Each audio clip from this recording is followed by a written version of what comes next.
Nagawa akong banana cake, dalawang banana, 1½ cup of all-purpose flour, 3/4 na oil, dalawang itlog, kaunting vanilla, 1 spoon na baking powder, ito, baking powder, 1 spoon na bicarbonate soda.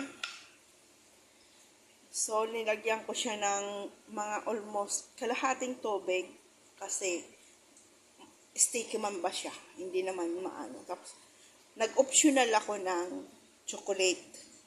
Yan. Tingnan natin kung ano ang kakalabasan. Pero dati nagawa na ako ng banana cake. Yan.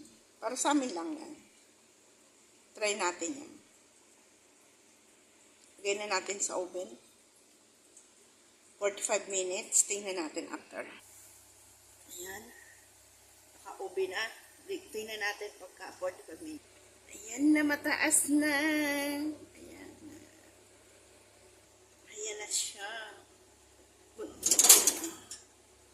Malapit na.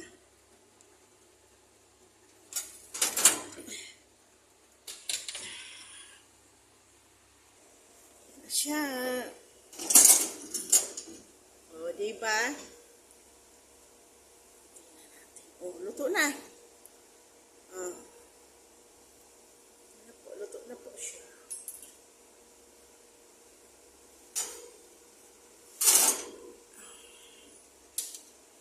That's already done. Ayan. Ang bango niya.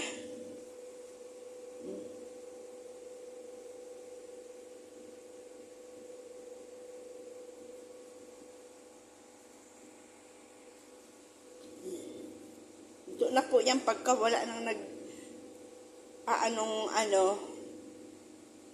didikit, okay na siya. Ulitin ko po, 1 cup kalahating all-purpose flour, mga 1/4 na tubig, tansya-tansyahin na lang po ninyo, yung hindi naman gaanong labna, yung sakto lang po. Tapos, 1/8 na 1/3 cup of oil, 2 eggs, 1 spoon na baking soda, 1 spoon na bicarbonate sodium, 3/4 cup of sugar, 3 spoon na milk powder ang linagay ko po dyan. Yan na.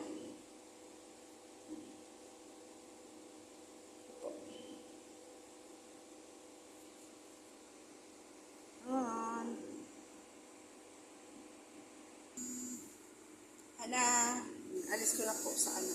Ang ganda ng pagkagawa. Nagawa akong banana cake. Ang harina niya, all-purpose flour lang siya. Pinagyan ko 1½ cup. 3/4 na oil.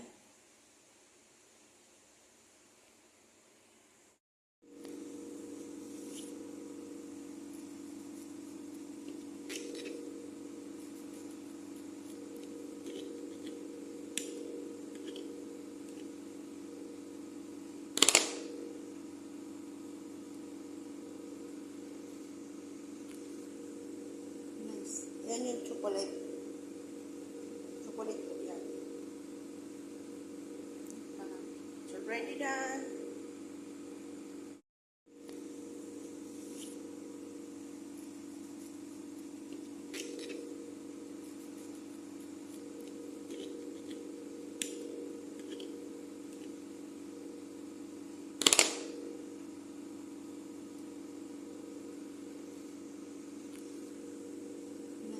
Yan yung chocolate. Chocolate po yan. So, ready done.